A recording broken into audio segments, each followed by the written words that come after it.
Don't believe or disbelieve anything we discuss in spirit science. Simply have your own experience. Better get some popcorn ready. This one's gonna be pretty long. Back in the late 1700s, early 1800s time period, there was a social movement liberating the modern world from the reign of control that religion and superstition had on the people. Essentially, after our darkest part on the precession of the equinox, we were really beginning to wake up.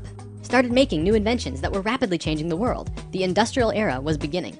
Because of this, we began to see that maybe religion as an answer was not in our best interest, and so the movement happened. We turned to science instead to answer our questions about the universe. The only problem with this was that we grouped in many things with superstition that we probably shouldn't have. Things like consciousness, intuition, human connection, paranormal phenomenon. All of it went right out the door with superstition, when in fact we've proven these things today to be real. So after 200 years of just going with the same idea about what's classified as superstition and what's okay to talk about, mainstream science is still going with the assumption that consciousness is just a part of the brain. They don't know how it works, they don't have a single rational explanation for it, but they keep on believing it. Why? Well, when we tossed superstition out of the door, even talking about it became taboo. It's just not done. Literally, the reason that it's tough talking about this stuff in the mainstream scientific community is because that's just the way science has been for 200 years. They won't have any of it, even though there are scientific institutions that prove that theory wrong. The field of noetics and the works of biologist Rupert Sheldrake and his colleagues have more than proven mass consciousness exists and is definitely not a part of the brain. Now, no disrespect to the scientific community, but that assumption that we're still holding on to has not gotten us anywhere. It's time we begin to question the decisions of our ancestors, because many of the things that we've been led to believe to be true simply is not. I'm not saying blindly accept all of the new stuff that's coming out nowadays, but we should at least put it on the table and be able to discuss it as a global community. One other thing before we get this rolling. I want to give an overview about what sacred geometry really is. Sacred geometry is the geometry of consciousness. It revolves around the idea that all consciousness, including human, is solely based on sacred geometry. Because it is, we can begin to see and understand where we have come from, where we are now, and where we're going.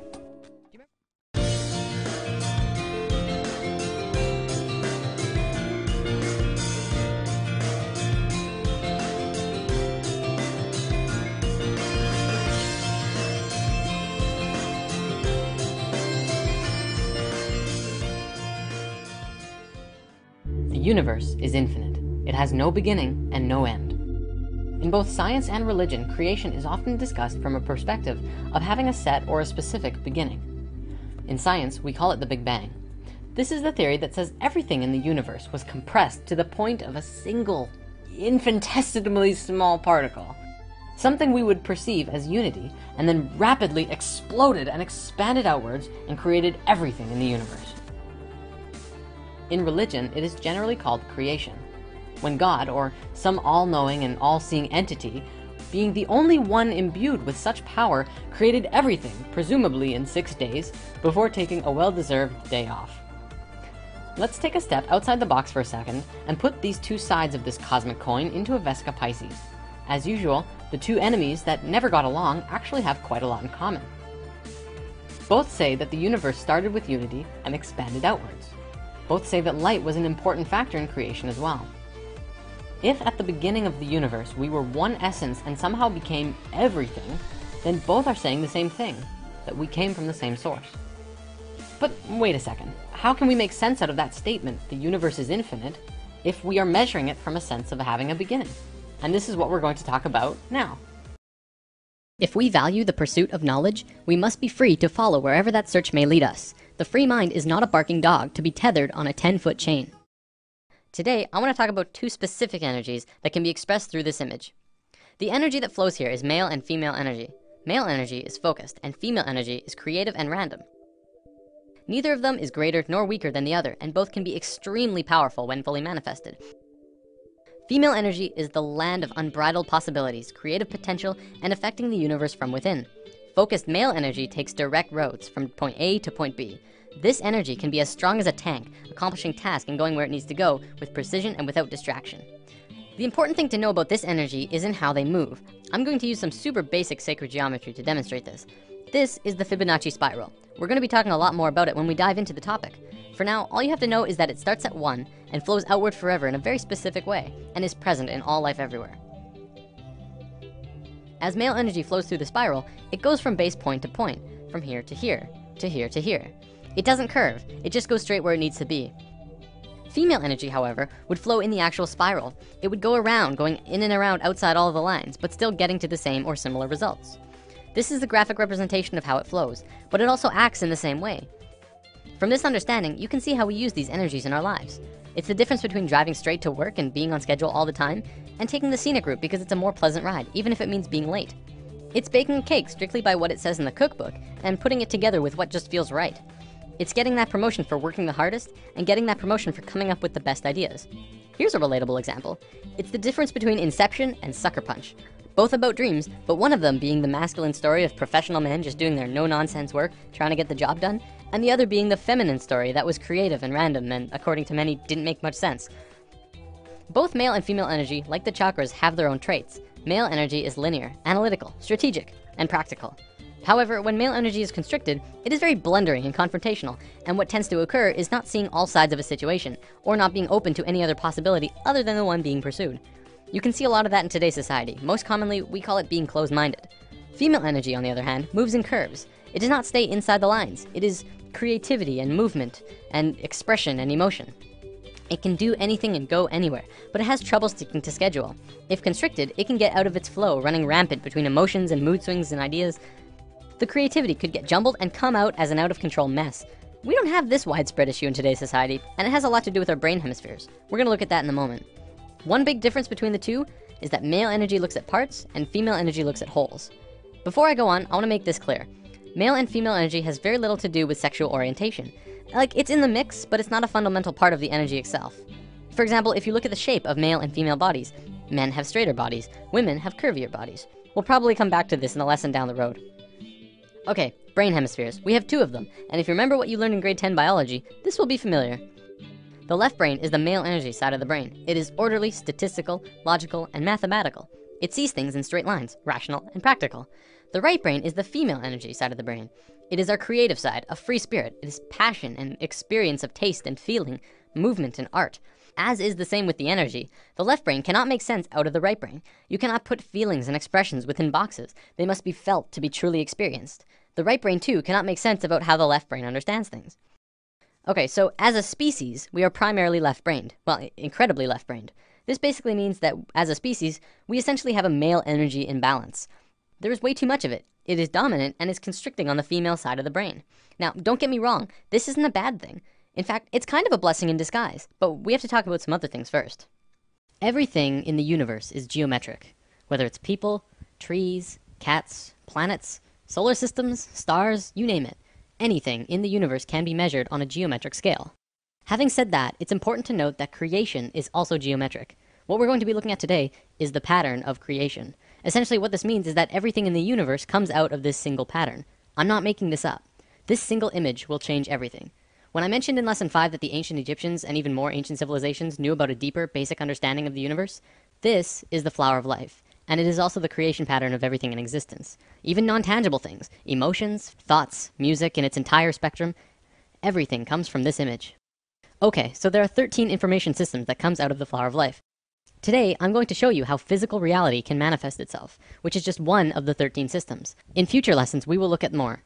It's also important to note that at first it may not make sense. I ask that you do not choose immediately to shut this out, and just watch with an open mind, and try and see this in a new way. Also, I want to tell you that by learning about sacred geometry simply by observing, you are absorbing only a very minuscule amount of information. If you really want to learn more, you must begin to draw it yourself. I kid you not, when you do this, you begin to see things in a new way. You begin to understand why things are done in the way that they are done. Promise. The flower of life was known around the world in ancient times. It was found in Ireland, Turkey, Israel, Egypt, China, Greece, Germany, India, and Iceland. It's also been recorded to have been found in England, Tibet, Japan, Sweden, Lapland, the Yucatan, and I think 14 other places. This thing is everywhere. Not only that, but everywhere around the world it has the same name, the flower of life. Now, to understand the flower of life, first we have to talk about how it's formed. This could get incredibly complex, so I'll try and keep it simple. Imagine consciousness, or spirit, floating in a void, which means it's nothingness, and then spirit. No physical body or mind, just spirit, and that's it. Then blackness, essentially nothing, all around the spirit, for infinite. Spirit decides to do something, so it expands its consciousness all around itself as far as it can go without moving. It creates a sphere around itself. This is the first circle in the flower of life. Then, spirit has an awareness of what's around itself in 360 degrees. It moves to the very edge of the sphere anywhere and repeats what it did the first time. It creates this image, which also creates the Vesica Piscis. Within the Vesica Pisces is a vast and incredible amount of knowledge about width, proportion, depth. Also comes the square roots of 2, 3, and 5, which are all numbers that go on forever. But even more interestingly comes geometric information about light. We'll talk about that in a moment. Now, Spirit has no choice but to do it again. Spirit is flawless, and therefore it will move flawlessly, creating the next circle either here or here, exactly one radius away from the other circle next to it. Every time Spirit moves another sphere, more and more knowledge comes out of the image that is created. The first complete image to be formed is this. It has two names, the Seed of Life, or the Genesis pattern, and for good reason. Now, let's look at the book of Genesis for a second. Each of these movements or creations of circles can be seen as another day. On the first movement, the second sphere, it created knowledge about not only mathematical proportions, but light. The first sentence of Genesis says, "The earth was without form and void, and that the Spirit of God moved upon the face of the waters." In the very next sentence, God says, "Let there be light." The key here is in the order. The movement happened first, then light happened immediately after. Well, but what about the waters? Well, you have to remember that the Bible has been changed over time a lot. The ancient Egyptians would say that the way our modern Bibles begin creation is impossible, especially if you think about it from a physics point of view. Imagine a dark, infinite space that goes on forever and ever in all directions. You're just floating there with nothing. You can't really fall, but where would you fall to? From a purely physics or mathematical point of view, motion itself, or kinetic energy, is absolutely impossible in a void. You can't even rotate, because motion cannot become real unless there is one other object in the space around you. So the ancient Egyptians would say that before God moved upon the face of the waters, it would first have to create something to move relative to. So, Genesis pattern, after 3 spheres, you get the Holy Trinity. Another interesting one, it says in many Bibles of the world, not just the Christian Bible, that on the 4th day of Genesis, exactly 1/2 of creation was completed. Starting from the first motion, exactly 1/2 of the circles were formed on the 4th day. 5th day of Genesis, 6th circle, more information, and then on the 6th day, a geometric miracle takes place. The last circle forms a complete 6-petaled flower. This is what many earlier Bibles meant when they said, "In the beginning there were 6." Our Bible even said creation was formed in 6 days, and this fits exactly. This is the pattern of Genesis, and so it's called the Genesis pattern. It's also the beginning of the creation of the universe that we live in. These original movements of Spirit are really important, but now let's look at something even cooler. Another image that comes out of this pattern is this. It's called the Tree of Life. Many may recognize this as the Jewish or Hebrew Kabbalah, but the Kabbalah did not originate this image, and there is proof. The Tree of Life does not belong to any culture, not even the Egyptians, who carved the Tree of Life on 2 sets of 3 pillars at Karnak Temple, Luxor, over 5,000 years ago. It's outside any race or religion, as with all of these images. They are patterns that are intimately connected with nature. You'll also notice that every circle on the Tree of Life is either the length or width of the Vesica Pisces. The second image beyond Genesis in the Flower of Life is the Egg of Life. This is formed during the second vortex motion. Upon its completion, it creates an image like this, a 3-dimensional shape that you can hold in your hand. If you were to connect their centers, you would see a cube. So what? Who cares? Well, the ancient Egyptians did, because they were concerned with creation, life, and death. They called this cluster of spheres the Egg of Life. You probably won't believe me just yet, but this shape is the morphogenic structure that created your body. Your entire physical existence is dependent on the Egg of Life structure, and everything about you was created from that form. Everything from your eye color to how long your fingers are. This is a whole lesson on its own, so let's move on for now. All around the world, the Flower of Life was always made the exact same way. See, this pattern can clearly go on forever. However, they always stopped after 19 circles. Why? Well, because they didn't want you to see what I'm about to show you. Back then, this image and knowledge was so sacred that they couldn't allow it to become common knowledge. It was appropriate at that time. However, now we either use the information or fall further into darkness. In biology, all cells have a zona pellucida around the edge. These circles around the Flower of Life are the zona pellucida of the Flower of Life. You must remove these, then complete the spheres that were cut off by the zona pellucida. With one more step, you will have the secret. Finish the drawing, add the final missing circles, giving you this. This image is the Fruit of Life. This pattern of 13 circles is one of the holiest, most sacred forms in existence. It's called the fruit because it is the result, the fruit, from which the fabric of the details of the reality were created. Remember when we talked about male and female energy, lesson 4? As you can see, this image is female. It has no straight lines. However, when you combine male lines with these female circles, something amazing happens. What you do is draw a straight line from the very center of every single circle to every other circle in this image. When you do this, you get an image which is known throughout the universe, everywhere, as Metatron's cube. It is one of the most important informational systems in the universe, one of the basic creation patterns in existence. So what is Metatron's cube? Well, anyone who has studied sacred geometry, or even regular geometry for that matter, knows that there are 5 unique shapes in the universe, and that they are crucial to understanding both regular and sacred geometry. They are called the Platonic solids.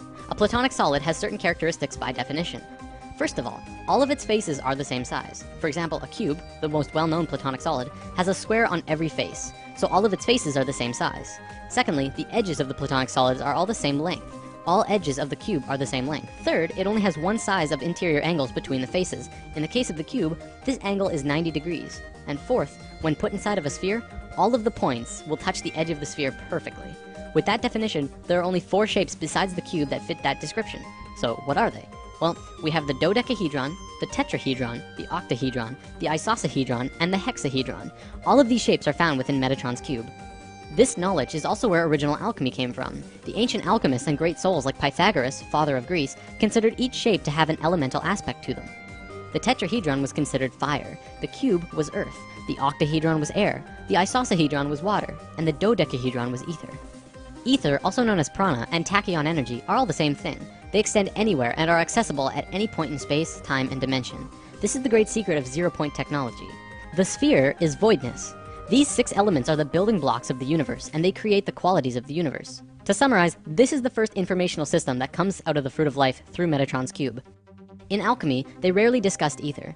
I've read that in the Pythagorean school, if you even uttered the word dodecahedron outside of the school, they would kill you on the spot. That's how sacred this shape was. 200 years later, when Plato was alive, he would discuss it, but only very carefully. This is because the dodecahedron is near the outer edge in your energy field, and is the highest form of consciousness. There's quite a bit more here, but I don't think I can go much further on it right now. Anyways, recognize this? The periodic table of elements?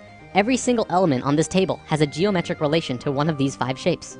Modern scholars ridiculed this idea until the 1980s, when Professor Robert Moon at the University of Chicago demonstrated that the entire periodic table of elements, literally everything in the physical world, is based on these same 5 forms. In fact, throughout modern physics, chemistry, and biology, the sacred geometric patterns of creation are being rediscovered. Another example is the egg of life that I showed you earlier. Hopefully that will help you to understand just how incredible and important of a discovery this truly is. We have 5 platonic geometries that form everything in creation, but we don't have a hexagonal shape. If we look at the flower of life, we see that its ultimate basic form is in a 6-pointed shape, called a hexagon. Want to see where else hexagons form in life?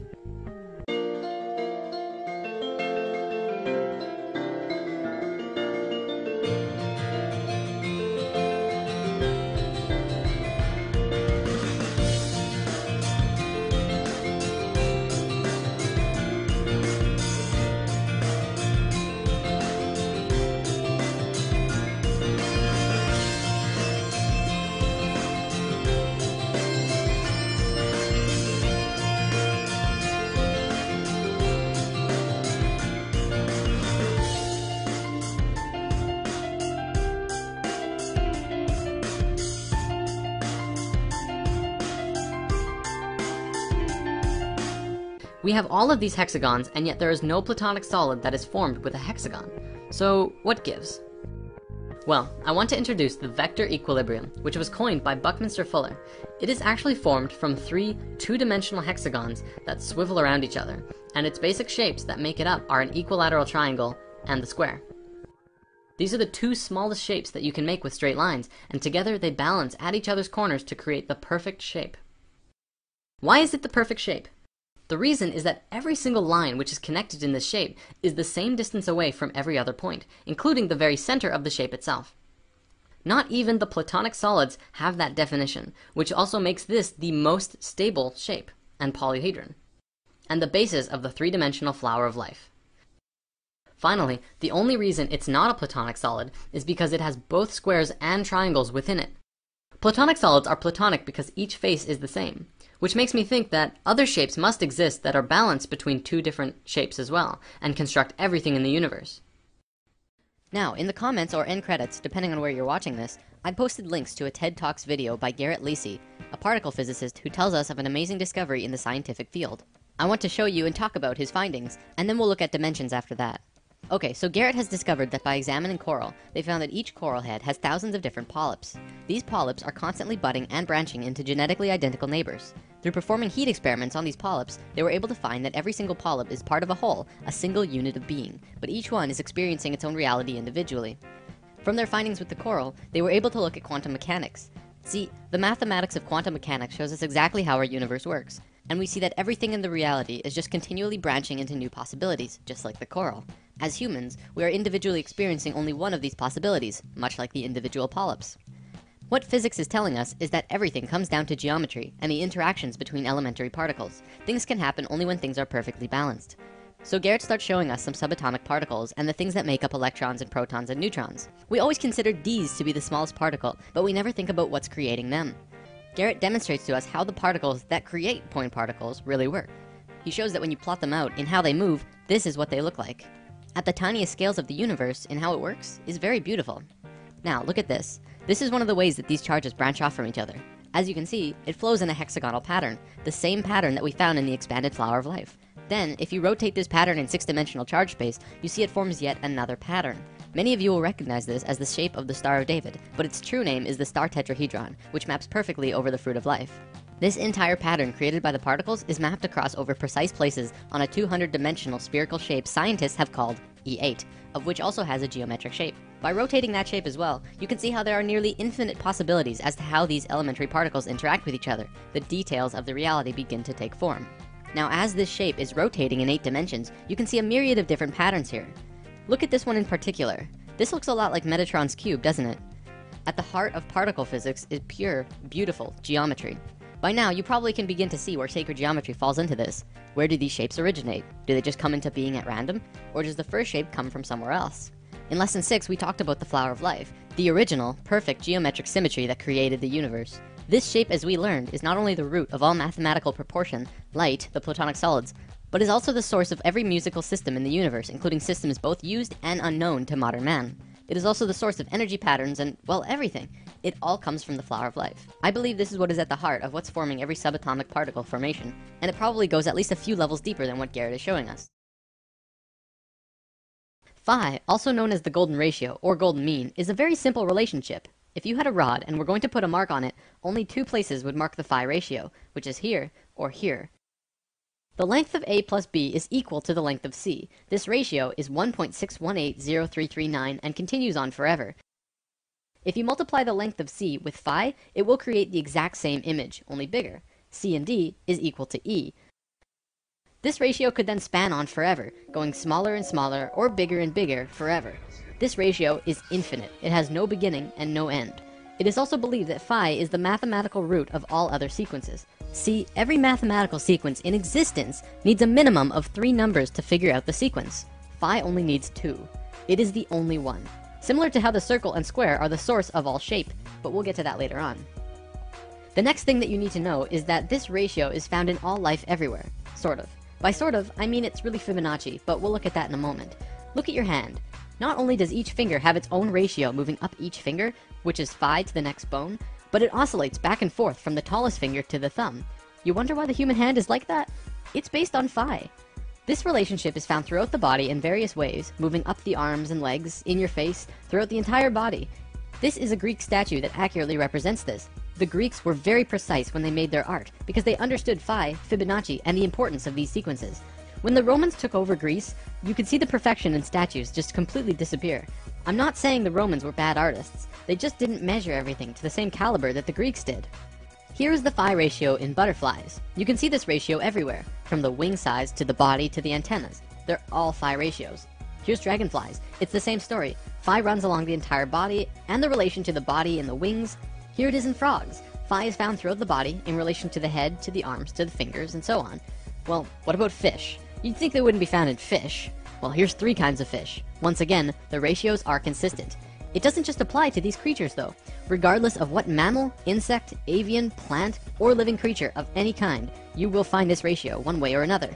There's a reason for this, but we'll get to that in a moment. Let me show you the importance we used to place on this golden ratio. In ancient times, we built many structures based on phi because we understood divine proportion. This is the pagoda of Yakushiji Temple in Japan. It's built with these same mathematics, from the doorway to the ball on top of the temple. It is a structural embodiment of the proportions that all life holds. The Parthenon in Greece also has the exact same mathematical structure, but even more. I recommend watching Nova's Secrets of the Parthenon if you wish to learn more about this, because the stuff that they find is really cool. The Great Pyramid in Giza also has these proportions. They're incredibly precise, perfect in every way. You'd think that by building these structures using the logical and mathematical proportions so carefully that they would hinder the creativity behind these buildings, but they really don't. In fact, the left brain understanding all of this can even enhance creativity if used correctly. It makes me wonder about all of the world-famous buildings of the modern world. Could phi be a large factor in what makes them stand out? Let's move on to our next sequence, which is called Fibonacci. Now, the Fibonacci sequence is life's way of creating the golden mean. Allow me to explain. This sequence is continually made from adding the previous number to the current. 1 and 1 is 2, 2 and 1 is 3, 3 and 2 is 5, 5 and 3 is 8. You can see how it continues. Now, what most people don't know about Fibonacci is that it actually continually strives closer and closer to the phi ratio. By dividing the current number into the last, you can see this happening. 1 into 1 is 1. Well, that's not close at all. 2 into 1 is 2. This time it's over phi, but closer. 3 into 2 is 1.5, which is under, but closer still. 5 into 3 is 1.666. This time it's over, but even closer. Continuing with that, it's 1.6, and then 1.625, 1.615384, 1.619048, and so on. It continually oscillates over and under the phi ratio, never quite making it there, but continuing on closer and closer every time, until eventually you can't even tell the difference. Because phi is an infinite number, this sequence will go on forever. Let's look at some spirals in nature, another way that phi and Fibonacci can manifest. This is a nautilus shell. Many people will say it's phi, but it's really Fibonacci. See how when it's in its earliest form, it's crude, not smooth or anything? One look and you can tell that's not phi. But as it goes out farther and farther, it gets closer and closer to phi. It becomes a nearly perfect phi spiral by the time it's all the way out here. This also happens with sunflowers, pine cones, and many plants in nature. In many cases, such as the pine cones and sunflowers, it flows in a double spiral or more, much like the spiraling arms of a galaxy. From the microcosm to the macrocosm, spirals are always present. So phi is basically source, or spirit, or God, in a mathematical way of thinking. The math of God. Don't forget that this sequence is an intimate part of nature itself. I'm going to call it source. It is the source of all mathematical sequences, and all life in existence grows based on phi. However, phi has no beginning and no end. Life doesn't know how to deal with that. It's like source says, go and replicate this, and life says, we don't know how. Because life doesn't know how to create from something that has no beginning. So it creates the Fibonacci sequence instead, which has a beginning, but starts out crude, very basic, and then continually goes closer and closer to source, becoming more divine every step. It does take steps too, which actually has quite a bit to do with evolution. Let's move on for now though. The only other sequence you need to know for this is binary sequences. This is a sequence like 2, 4, 8, 16, 32. We're just doubling the last number instead of adding it to the previous one. We're all very familiar with this. Binary sequences are found in life as well. For example, mitotic cell divisions are binary. We go from being a single cell being to having over 100 trillion cells in only 46 divisions. Binary sequences are also how computers work, by turning on and off chips. Computing at its core anyways is binary. This is how a polar graph usually looks, with 36 radial lines in 10-degree increments representing the 360 degrees. Then, concentric circles are drawn, each with the same distance away as the last, creating 8 equal demarcations as the one before, counting the inside circle as 1. Think about what this represents too. It's a two-dimensional drawing of a three-dimensional sphere, one of the sacred forms, by projecting it onto a flat surface. This is also called a shadow form, and casting shadows is a sacred way to obtain information. Also, a polar graph has both straight, male lines, and circular, female lines, both male and female energies interacting at once. If you plot a golden mean spiral at 0 degrees on the polar graph, it will loop all the way around before hitting 0 again, exactly at the 8th circle. You'll find that this golden mean line crosses 5 specific places as it goes out. These places are where the female circular lines meet the male lines. It crosses at 120 degrees, 190 degrees, 240 degrees, 280 degrees, and then it jumps to 360, or back at 0, depending on how you look at it. What's interesting about this is that it creates both a binary and Fibonacci sequence. Looking at the radial increments from the center, it crosses at 1, 2, 3, 5, and 8. Well, that's Fibonacci. But it also crosses at 2, 4, and 8. Well, that's a binary sequence. We're going to look at the binary sequence in particular, though, because what you find is very cool. If you draw lines from the outermost circles on the lines where the binary sequence was formed, you get this image. It is an equilateral triangle. If you continue the spiral outward, it would continue to hit these exact same places and continue to form larger equilateral triangles. Let's divert yet again to look at something very interesting. There was a man named Keith Critchlow who discovered something very important to understanding the geometry of music. First, he drew a straight line through an equilateral triangle, and then he measured from the middle of the center line and drew a straight line up to the top edge and back down to the bottom corner. Then he did the same, but passed through the center line of the top and back down again. He did this yet again on the other side. You can keep doing this on either side as well. By drawing this funny little form, he discovered something of great importance. He writes, continuing in this way, each successive proportion will be the harmonic mean between the previous proportion and the total length, and all of these proportions will be musically significant. 1/2 being the octave, 2/3 being the fifth, 4/5 being the major third, 8/9 being the major tone or step, and 16/17 being the half tone or step. In other words, he discovered the geometries of music, or at least one aspect of them. Then he tried measuring it in a different way, starting at a different point of the center line. At 3/4, he found the measurements were 1/7, 1/4, 2/5, 4/7, 8/11, and 16/19. All of these numbers are musically significant. This is very interesting. It means that the harmonics of music are somehow related to the proportions of the central line moving through a tetrahedron. Back to the polar graph, you can see that this drawing has a much greater value all of a sudden.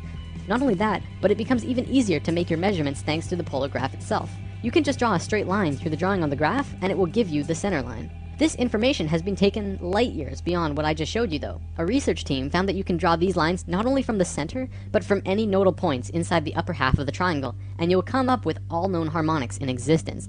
Basically, this means that anywhere the straight line and curved lines on the polar graph cross from 0 to 120 degrees and start making the pattern, you will come up with all known harmonic systems. Not only the Western keyboard, but the Eastern, and even many unknown systems that have never been used. As I'm not a musician, there's not much more I can show you related to this, but I would love to see what a musician could really do with this knowledge. Remember when we talked about spirals in nature? They often travel in twos. Usually this is male and female. So on this polar graph, if you're going to copy nature, you don't just plot one spiral, you have to plot two. When you do that, it gives you this image, which is a star tetrahedron inside of a sphere. We mentioned this in lesson 7, and this image is more commonly known as the Star of David. Do you remember the face on Mars? NASA obviously tells us that it's just a random formation on the surface of the planet. But right next to the face, there are also a few pyramids and other anthropomorphic structures. I know what you're thinking. Why on earth would I bring that up all of a sudden? Well, Richard Hoagland and his colleagues have spent a long time researching and deciphering a message on the surface of the red planet. Want to know what that message was? It was a star tetrahedron inscribed in a sphere. Holy balls, right? It's pretty crazy, and very eye-opening now that we have this information about what this really means. Inside the star tetrahedron, another one fits perfectly. We can continue to put more and more star tetrahedrons inside or outside of the other star tetrahedrons, the same way the golden mean spiral can wrap around the polar graph infinitely big or infinitely small. You'll notice that this smaller tetrahedron also happens to fit perfectly around this sphere.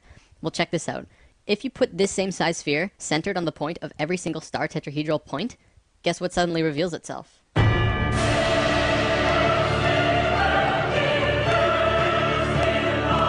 Fruit of life. It's back. According to the Egyptians, this is one of the holiest, most sacred forms in existence. Of course, we already learned one of its informational systems in lesson 6, and what you just saw was the second, only in reverse order. What this means is that all of the information of music, harmonics, sound, and spirals come out of this image. Not only that, but light and the dimensional levels work in the same way as harmonics, which we've already discussed in lesson 2, 7, and 9. Meaning that the geometric information about light and dimensions are also related to this star tetrahedron pattern. So what you just saw was the second unraveling from the third rotational pattern of Genesis, the geometry at the heart of creation. Now we can start talking about dimensions. These wheels are some of the oldest symbols known. The only places that they've been found is on the ceilings of certain very old Egyptian tombs. They are always found in sets of 4 or 8, and nobody knows what they are. Even the most famous Egyptologists have no idea, but this is actually proof that the Egyptians not only understood the flower of life, but they lived it. Today, I'm going to show you what these wheels meant, and in future lessons, we will go over the details of this unraveling. There's a lot to cover before we get there though. For the record, the unraveling looks like this. Yeah, it's a doozy. So on the walls with these wheels are drawings of 7 people with animal heads. They're called neiters, and each of them has an orangish red oval above its head. This is called the egg of metamorphosis. The neiters are showing us a time when we go through a certain stage of resurrection, which is a rapid biological change into a different life form. Not the average type of resurrection, I know. As you can see here, they're changing directions 90 degrees, and in doing so, they're changing dimensions. See, the dimensional levels are separated by 90 degrees. Musical notes are separated by 90 degrees. The chakras are also 90 degrees. It's a number that continually appears. Probably at this point we should get a common understanding of what dimensions are, like 3rd dimension, 4th dimension, 5th dimension. What are we talking about here? Most people think of dimension in terms of time and space, the x, y, and z axis, with time becoming the 4th dimension. This is not what we are talking about. What we're seeing as the various dimensional levels has more to do with music and harmonics than anything else. A piano has 8 white keys from C to C, which is the familiar octave, and in between there are 5 black keys. Together, this creates what is called the chromatic scale, which is 13 notes, well actually 12, with the 13th being the first in the next octave. So from one C to the next is really 13 steps, not 8. This also correlates with the 7, 8, and 13 chakra system I mentioned in lesson 2. Keeping that in mind, I want to show you a sine wave. Sine waves correspond with light and the electromagnetic spectrum and the vibration of sound. We're all very familiar with this. In this entire reality we're in, every single thing is based on sine waves. There are no exceptions to this except for maybe spirit and void. Quantum physics and quantum mechanics looks at everything in the reality of one of two ways. You can look at anything, like the computer you're watching this video on, to be made up of tiny particles like atoms. Or you can forget about that idea completely and look at it as a vibration, a waveform, such as electromagnetic fields or even sound. If you look at it as atoms, the laws can be seen to fit that model. But if you look at it as waveforms, the laws can be seen to fit that model. Both of these systems come out of the flower of life, one being the one we just looked at, fruit of life to Metatron's cube and beyond, and the other being this beautiful mess of a picture. Just looking at it hurts my head. Everything in this world is a waveform, or can be seen as sound. All things, your bodies, planets, absolutely everything, are a waveform. If you choose this particular way of looking at reality, and then superimpose that view over the reality of the harmonics of music, we can begin to talk about dimensions. The dimensional levels are nothing but different base rate wavelengths. The only difference between this dimension and any other is the length of its basic waveform. It's just like a radio set. Turn the dial, you pick up a wavelength. It's the same with dimensions. If you were to change the wavelength of your consciousness, and in doing so change all of your body patterns to a wavelength different from this universe, you would literally disappear out of this world and reappear in the one you were tuned in. It's been theorized that the base rate wavelength that we're currently living in is 7.23 centimeters. There's a few reasons for this. In a spiritual sense, the 7.23 wavelength is Om, the Hindu sound of the universe. Maybe that's why Oming is such a powerful tool in meditation. Not only that, but if you were to take 100 people and measure the distance between their eyes, the average length is 7.23. Same with the distance from the tip of our chins to the tip of our noses, and the distance across our palms and between our chakras. This 7.23 length is located throughout our bodies in various ways because we are immersed within this particular dimension. There's another reason as well. Bell Laboratories found this wavelength when they were setting up the microwave system around the United States. They found static in their system because they chose a wavelength just slightly longer than 7.23 for their system. In order to get rid of the static, they did something that we as a planet are still suffering from. They upped the power 50,000 times over what we would normally need, which created a very powerful field, so that the 7.23 wavelength would not interfere. It's for those reasons that I believe 7.23 is the wavelength of our dimension. As you go up in dimensional levels, the wavelength gets shorter and shorter, with higher and higher energy. As you go down in levels, the wavelength gets longer and longer, with lower and lower energy, more and more dense. Just as with a piano, there's a space between the notes, so that when you hit one note, there's a very definite place where the next note is. In this waveform universe we exist in, there's a very definite place where the next dimensional level exists. It's a specific wavelength relative to this one. Most cultures in the cosmos have a basic understanding of this and understand how to change between dimensions. However, because of certain events that happened on Earth 13,000 years ago, we have all forgotten, but we're about to remember. So if we show each note in the chromatic scale as a circle, we have 13 circles. Each circle represents a white or black key, and the shaded circle at the end would be the 13th note that begins the next octave. This circle here represents the third dimension. This is where we are, and this circle next to it would be the fourth. In lesson 3, we talked about channeling, and this is typically where channeled beings are. This is also where you explore when you are astral projecting or lucid dreaming. You'll notice now that the musical system goes upwards and downwards forever, octaves over octaves over octaves. Theoretically, this is how the universe goes too, an infinite spectrum of universes in both directions going upwards and downwards forever. I mean, come on, we thought our universe was big, but everything in our universe, as far as we can see, well, that's just this one dimension. You may have heard people talk about 144 dimensions and how 144 relates to other spiritual subjects. This is because there are 12 notes in an octave and 12 overtones between each note. 12 times 12 equals 144 dimensional levels. To be specific, there are 12 major dimensions and 132 minor dimensions within each octave, though in truth this progression probably goes on forever. The diagram we've been looking at represents one octave. The 13th note repeats, and then there's another octave after that. I want to show you this. I was watching Ancient Aliens not long ago, and one of the natives who has communication with beings in higher dimensions told the man who was interviewing him that they have always been here, even right here where we're sitting right now, but you just don't see them. They're in a different frequency. And no one really got what he meant. So that's kind of a fresh perspective on that. An apocalypse is a disclosure of something hidden from the majority of mankind in an era dominated by falsehood and misconception. Today, we're going to be looking at another way that humans grow through Phi. Instead of looking at Phi inside the body, we're going to be looking at Phi outside the body, and what it means for us in this pivotal point in human history. Do you remember the fruit of life? The first system created the Platonic solids, which created structure throughout the universe. The second system was the basis of how vibration, sound, harmonics, music, and matter are all interrelated in all of creation. Today we will look at the third system. The fruit of life will reveal itself in the process. We'll call this system the circles and squares of human consciousness. It is what the Chinese called circling the square and squaring the circle. Remember when we discussed the Platonic solids in lesson 6? I showed you that all of them will sit perfectly within a sphere, each with every corner touching the sphere perfectly. Well, there's one other shape that can do that. It's a characteristic that only one of the Platonic solids have, making it special. It is the cube, which you can put every single Platonic solid inside, and an edge or point will touch the inside of the cube perfectly. Through truncating the cube in different ways, you can create all of the other shapes. Because of this characteristic, it essentially means that the cube is like the father of all shapes. It is a male form, and the sphere is the mother of all shapes. It is a female form. All levels of consciousness in the universe are integrated by a single image in sacred geometry. It is the key to space, time, and dimension, as well as consciousness itself. Each level is a geometric image or lens that spirit looks through to see the one reality, resulting in a completely different experience. In the case of humans, this image is the circle and square. This is what Leonardo da Vinci was doing when he drew this drawing, and I'm going to show you what this circle and square combination mean. If you put a circle inside a square perfectly, and then continue to put another circle and square, each with the same diameter, one radius away on all sides, going outwards, you get a drawing that looks like this. You'll notice that with the first circle and square, they fit perfectly within the other. This also happens with the second circle and square. However, then the squares begin penetrating circles. The male form begins interacting with the female form. Why is this important? Well, the circles and squares begin to equate the phi ratio. See, when the circumference of a circle and the perimeter of the square are equal, this equates the phi ratio.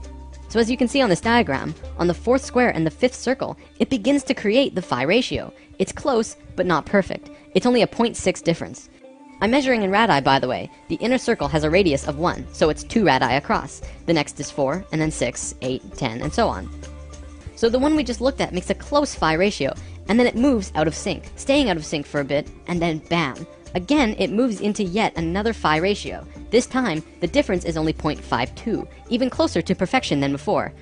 This will continue on forever. If you were to continue this drawing outwards to infinity, each time it would go into sync, drop out of sync for a few circles and squares, but then eventually hit phi again closer than it did the last time. Right now, there are 3 primary levels of consciousness that we are going to be talking about. They are essentially who we were, who we are, and who we will be. We'll call it the first, second, and third, so that it's easy to understand what we're talking about. The ancient Egyptians were very concerned with these 3 levels as well, and much of their culture was based on this information. Each of these levels has their own geometric lens too, which look like this. We'll come back to these soon. This is the first level of consciousness, and this is the third. We are on neither of these 2 phi levels on this circle and square chart. Where we are, the second level of consciousness, is here. We are on the 5th square relative to the 6th circle. For quite a while now, I've been saying that we're at a disharmonic level, and it's something that we're passing through as a species. Now you begin to see the bigger picture of what I meant. The reason it's disharmonic is because it does not equate a phi ratio, not even close. Disharmonic levels are important because they bridge a gap between the divine, pure levels. However, when a species is here, it has to get in and get out as fast as possible, or else they will destroy themselves and everything around them incredibly quickly. You can see this happening all around the world today, because we're at the very end of it, and everything is crashing down on us. We've discussed this all before, notably in the intros of lesson 1 and 2. So the reason that we're on this circle and square combination and not the 6th square relative to some other circle is because of this. If you take the square and rotate it 45 degrees, it actually creates a bridge. It connects us from 2 harmonic levels of being. We're moving from one state of being to the other, this time even closer to source. This is a very exciting time for us. Oh, let me show you this too. This is how the Great Pyramid is set up. This chamber here is called the King's Chamber. If you cut the Great Pyramid horizontally at the King's Chamber, which was the main initiation chamber, and rotate the top half 45 degrees, it makes the exact same image as our level of consciousness. There's a reason for that. The Great Pyramid is the key instrument in allowing humans to reach the 3rd level of consciousness, both as a species and individually. In fact, that's part of the reason why the Great Pyramids were created in the first place. Let's talk more about these levels though. So what Leonardo was drawing was actually the first level of consciousness. See how he hid lines in this drawing? If you complete this grid, it creates an 8x8 grid. This is the same 64 square grid found on the first level. Measuring in radii, this grid is 8x8. However, the circle has 10 radii across, so we'll call this first level an 8x10. This is where we were. The first level is the first time self-aware consciousness began.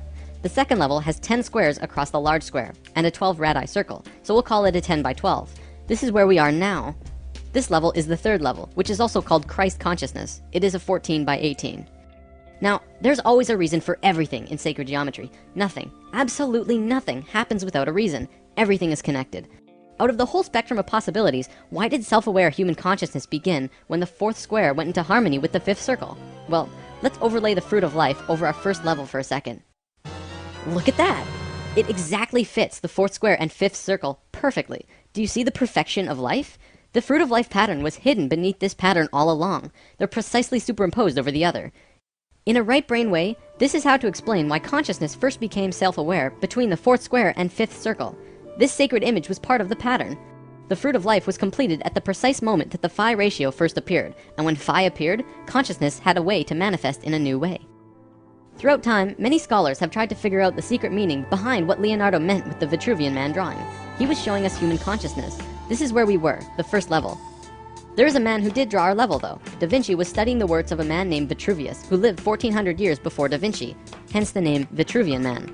Vitruvius actually drew his own drawing of consciousness as well, and this is what it looked like. The circle and squares in this one are hidden, less obvious than the Da Vinci drawing. Regardless, they're there, and this is the current circle and square combination around our bodies. This drawing also contains the exact proportions of the Merkaba, which is an important energy system outside of the body, similar to how chakras are an energy system inside the body. This image also contains the diamond that perfectly contains the man from head to feet. This is the same image we saw in the consciousness chart, as well as the Great Pyramid. Further proof that this was what Vitruvius was demonstrating to us when he created this image. So here we have drawings of the first two levels of consciousness. From what I know, there is no drawing of a third. If there is, it's sealed up, locked away somewhere, and is probably one of the most sacred drawings in existence. Alright, I know talking about geometry all the time can be a little daunting. So many circles and ratios and everything. If this is something you want to learn more about, I am providing the Flower of Life books and PDFs in the comments. This information is found at the very beginning of Volume 2, and much, much more. I could probably do 4 or 5 lessons about the geometries of the human body and still not run out of things to talk about. But it's there for you if you want to learn more now. For the last portion of today's lesson, we're going to talk about some recent findings in modern science. As we just saw in the geometry, we are currently in a disharmonic state of being, but we are just about done with it. In doing so, we are moving into a new state of being. We are transferring from the second level of consciousness to the third, also called Christ consciousness. If we look at evolution in Earth's history, we always seem to make random jumps. There are always missing links in the evolutionary chain. Scientists say that we just haven't found all the fossils, and creationists say that God did it, and therefore it's part of some divine plan. But looking at what we just learned about consciousness, does it not make sense that evolution and creationism are just two sides of the same coin? Consciousness moves through different states of being, constantly moving closer and closer to divinity, to Phi. Every time it reaches a new stage, it makes a rapid biological change into something new, like what we're doing now. This is what the ancient Egyptians called resurrection, which we mentioned in Lesson 7. So, if we're really going through an evolution of consciousness, what's happening inside of us? Surely, this would mean that there are also biological changes happening to us at our core level, right? Does modern science see any big changes that they're afraid to tell the general public because they think it will cause a panic? Short answer, yes. Long answer, we are changing. Scientists have been studying this for almost 10 to 20 years now. Several years ago in New Mexico, there was a convention of geneticists from all over the world with the main topic of discussion being DNA mutations. Scientists acknowledge that we are changing, but the end result, they do not know. Through sacred geometry, we begin to actually see where we could be going. With 12 strands activated, you have 10 times as much information available to you than you do with just 2 strands, as we do now. Not only that, but the 12 strands work in sync with the 12 chakras, providing an immense amount of energy into the body. We are about to become super beings, enabling us to understand and do things that currently seem paranormal, bizarre, or downright impossible. From the article The Bigger Picture by Suzanne Thorpe Clarke, we are being changed physically from carbon-based beings to crystalline-based beings. This is interesting because I've actually heard this from various channelings now, ascension and transformation into crystalline at our core. First the psychics were telling us this, and now we have science backing it up. What we know for sure is that we are going through a shift. In almost every ancient text and Bible, it speaks about a great shift and awakening. The Bible speaks about the coming of Christ. This is interesting actually, because Christ is the name of the third level of consciousness. I didn't just make that up. We are moving into Christ consciousness, which means not that Jesus is going to show up with a big "Ay!" but we are actually moving into the level of conscious understanding that Jesus had. It is the coming of Christ through the human species.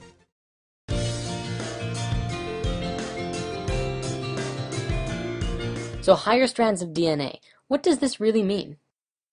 The portions of the DNA chain that science has presently identified as the double helix represents only the surface portions of the chemical, elemental, and electrical components of the active DNA strands. Science has yet to understand the multidimensional spectra of DNA manifestation, though we are beginning to remember. The human DNA imprint will always appear from external analysis as a two-strand double helix configuration in 3 dimensions. What is not understood is that within the double helix there are, and will be progressively more, additional double helix strands which fuse together. As our understanding evolves into the multidimensional spectra, the understanding of the structure and function of DNA will progressively advance. A team of Russian researchers working with DNA started a project to progressively learn more about DNA by combining forces with linguists, and have dived into the unknown of the 90% of junk DNA which we currently embody. Their findings are evolutionary.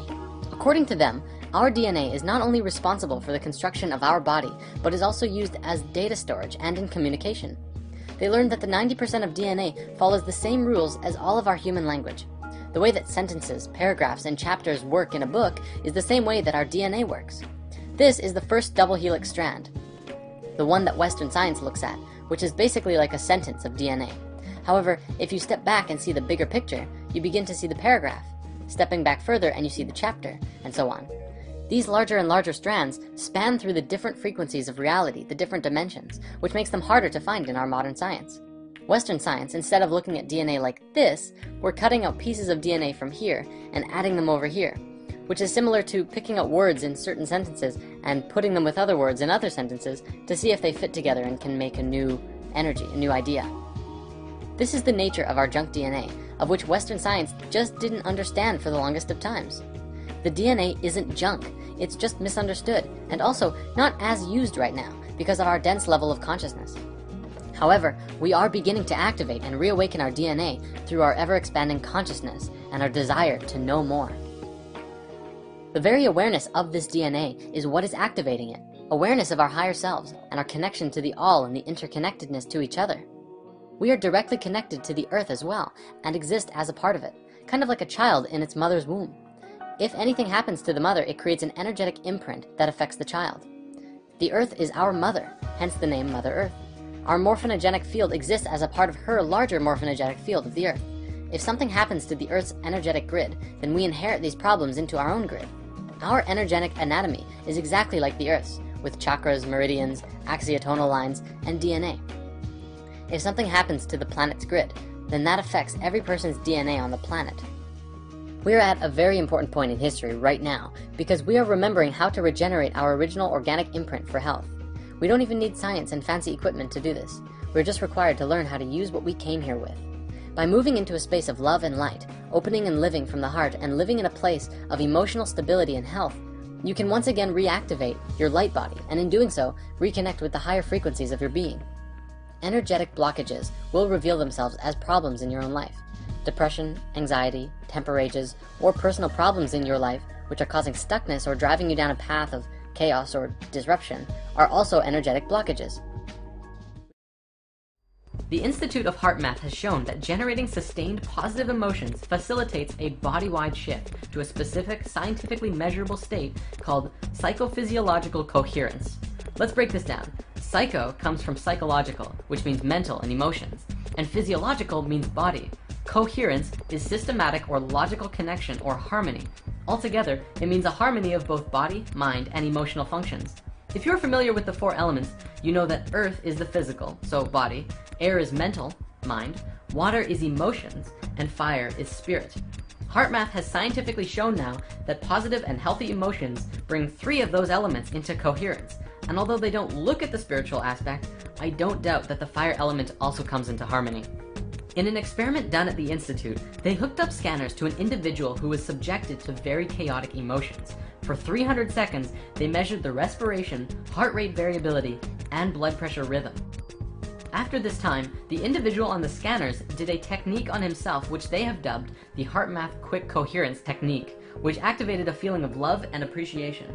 Instantly, all 3 of the rhythms came into entrainment and harmony with each other, and stayed in harmony for the remainder of the experiment. One important note to stress is that cohesion is not relaxation. The process of relaxation is a low energy state in which the individual rests both body and mind. typically disengaging from cognitive and emotional processes.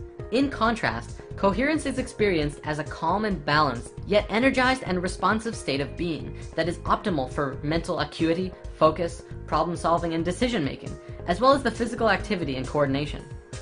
So coherence is the natural state you want to be in all the time. Unless you're relaxing, that's good too. So how does one get into this state of cohesion? Breathing. Your breath is intimately connected to your heart rate and your heart in general. And if you ever find yourself in a very chaotic mental state, take a few seconds to step back of what's causing the chaos and focus on your breath. Take long and deep breaths. The Institute of Heart Math doesn't put too much focus into particular breathing techniques, but they put an emphasis on using your breath as well as positive and loving emotions to bring you back into a state of cohesion. They say that it's not super necessary to put focus on your breath all the time, but it is very helpful to bring yourself out of chaos and back into alignment.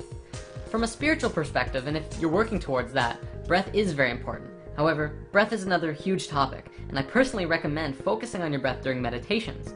Focusing on breathing and your heart is a beautiful way to move into a silent space during meditation and deeper into yourself, all while sustaining the same healthy emotions. Now, throughout ancient history, across many religions and belief systems, the heart was always considered a center of the being, the source of spiritual wisdom and insight, thought, emotion, and connection to the divine.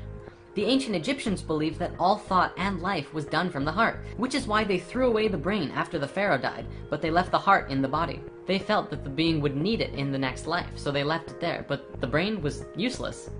Western scientific thought places the heart as just a pump. However, in the last several decades, science has begun to go full circle in realizing and understanding what these ancient civilizations knew and taught. In the field of neurocardiology, scientists have discovered that the heart possesses its own intrinsic nervous system, a network of brain cells with over 40,000 neurons. This gives the heart the ability to independently sense and process information, and make decisions, even demonstrate a type of learning and memory. In a simplified sense, you can think with your heart. The heart is truly an intelligent system. The heart also has found to be a hormone gland, manufacturing and secreting numerous hormones and neurotransmitters that profoundly affect the brain and body function. Among these hormones is one called oxytocin, well known as the love or bonding hormone, bringing things together. Science is also beginning to understand that the electromagnetic field around the heart has a powerful effect on not just the human body, but others around you as well. Research has also shown that the heart is the key component of the emotional system. Science now understands that the heart not only responds to emotions, but the signals it sends out dramatically affects the quality of the emotional experience from moment to moment, and also that our heart plays a key role in accessing our intuition. In school, we've been taught that the heart is constantly responding to orders sent from the brain. But what's less commonly talked about is that the brain receives even more orders from the heart. We've been doing it backwards. Moreover, these signals have a significant effect on brain function, influencing emotional processes as well as higher cognitive faculties such as attention, perception, memory, and problem solving.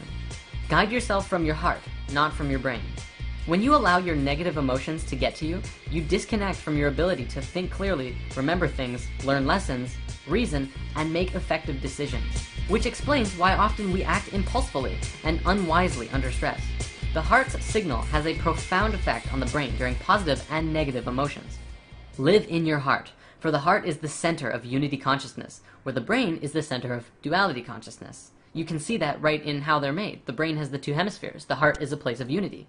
Since we fell in consciousness, we moved from heart consciousness and into our brains, and all decisions were made from the brain. In doing so, we became polarized and lost our connections to the universal consciousness called unity. This shift in consciousness we are experiencing now is a movement from the brain and back into the heart, where we will once again know and understand the universe and unconditional love for everyone and all things, regardless of who they are or what damage they've done to themselves or others. And this is why the heart is so important right now. Live in your heart. It is the gateway to the divine. The torus is a very fundamental part of nature. So fundamental, in fact, that science is now seeing that everything moves through this form in one way or another, including ourselves. Very simply, the torus is a self-organizing system that all comes together at a space of unity and expands its energy out all around itself until it returns back to that original space at the center, and will continue to do it again. In quantum physics, mathematics, and generally all forms of science, This geometry really begins to bridge the gap between understanding how sacred geometry truly is the geometry of life. This is a geometry that breathes. It has life itself. Our very own hearts are the first and best examples of a toroid. The heart is where it all starts. The energy of our hearts flow outward in a toroidal fashion and are also received in a toroidal fashion. This way, everything we send out in love, we are immediately affected by as a result. In other words, our emanation of love is a gift to yourself as much as it's a gift to the universe around you. You can look in nature to see these shapes everywhere.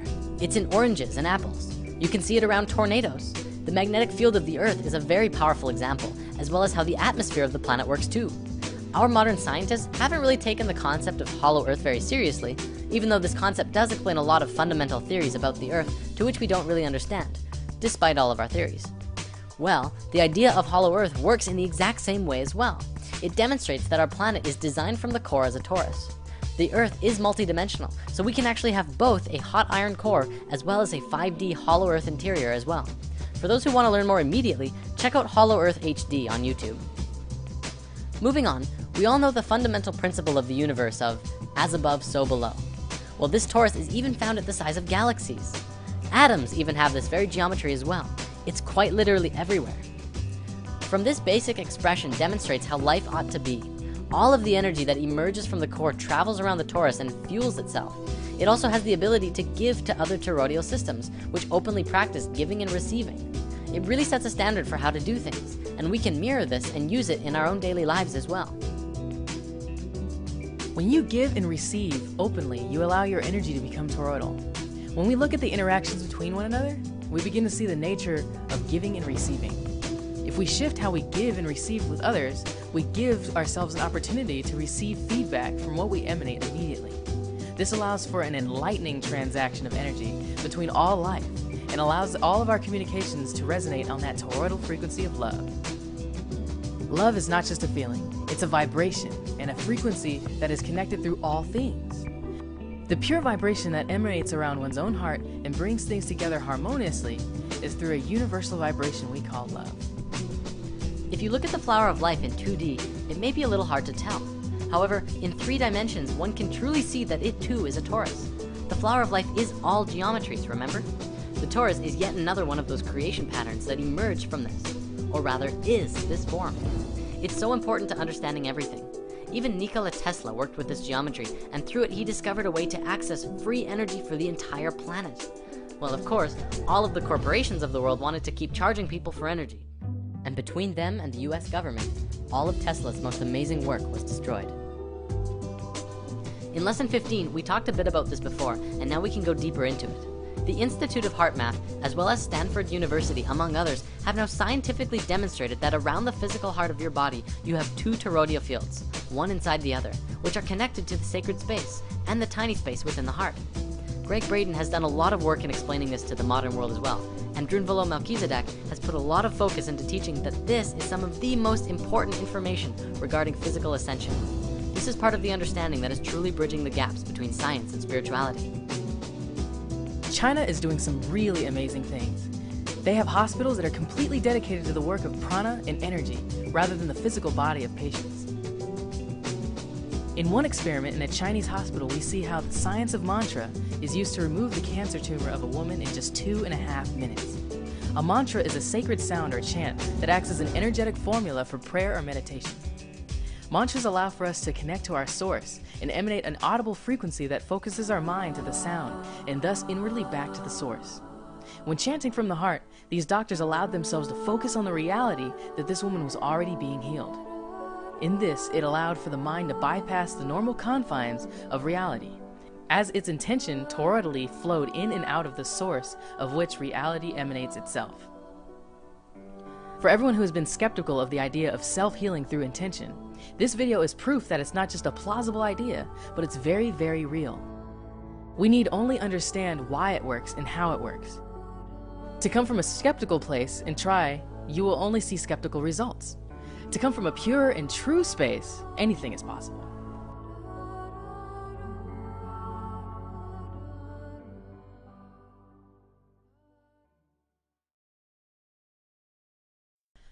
Nassim Haramein has made a documentary recently called Black Hole, which we did discuss in Lesson 18. He has demonstrated that the space at the center of the torus is literally the point of singularity, infinity, and the space where all consciousness truly resides. The source of the source field, and a space where all things are connected. In our modern physics, we don't really take consciousness and life into the scientific equations. Russian scientists are propelling their understandings of life to new levels and have even begun bridging the gaps of understanding gravity. Our Western model is not built to understand gravity, and the Russians have developed models which harmonically see that gravity itself is a conscious field, an information field of love that holds things together. It's really profound, and even quantum physics is beginning to look at this in new light. Remember in Lesson 18, we talked about the vector equilibrium. This torus form and the cube octahedron go hand in hand. It is the male and female aspects of each other, and the vector equilibrium, when put into use in science, can grant access to an infinite amount of energy through tapping into the space of unity of the source field, the 0 point, the field of consciousness that science now knows connects all things. By understanding the torus and the nature of unity, one can really get in tune with themselves in relationship to the all. Let's also remember that considering our universe itself and everything within it is a reflection of this toroidal pattern, we can free our minds from the perspective that anything is separate, even as a void of a black hole contains the existence of everything supposedly outside of it. This is reflected in the psychic nature of those who in meditation dive into the void of consciousness, and those also who reach a state of Godhead awareness that includes all life in unity and love. The one is all, and the all is one. In the torus, the point of singularity, whatever consciousness is present, is the purest representation of the whole. The whole field is emerging from and returning to its original source, and all of it is conscious, and the singularity at the center is the space where it all came together and emerged out of. This can be demonstrated with the understanding of how the heart emerges in the body. If you remember from Lesson 15, the heart is the first organ to come into existence, and the rest of the body folds out of the heart itself, and then it pulls the heart into the center. The heart is truly more primal, more connected to source, and far more important than the brain. The heart is the space of love, and love of all is what will get you back into the heart and out of your brain. In order to grow and become lighter energetically, we as individuals and as society must learn to understand how to really get back into the natural flow of things. This is what the natural flow looks like, among a few other forms as well. For many, understanding the torus from a left brain perspective is needed to really get back in tune with yourself. For others, you already understand it intuitively, and you just have to go with the flow and everything will work out perfectly. According to the Mayans, the solstice on December 21st, 2012, precisely at 11:11 a.m. Universal Time, marks the completion of the 5,125-year Great Cycle of the Mayan long count calendar. 2012 also marks the completion of the 26,000-year precession of the equinoxes cycle, which we discussed in Lesson 5. According to the calendars, it also signifies the end of a 144,000-year cycle, a 78,000-year cycle, and a 26 million-year cycle. The 2012 date marks the completion of this world age cycle, but it does not signify the end. Well, it kind of does. It's the end of what we know, and into a transition of something new. It is a transitional state, but it definitely does not mean this.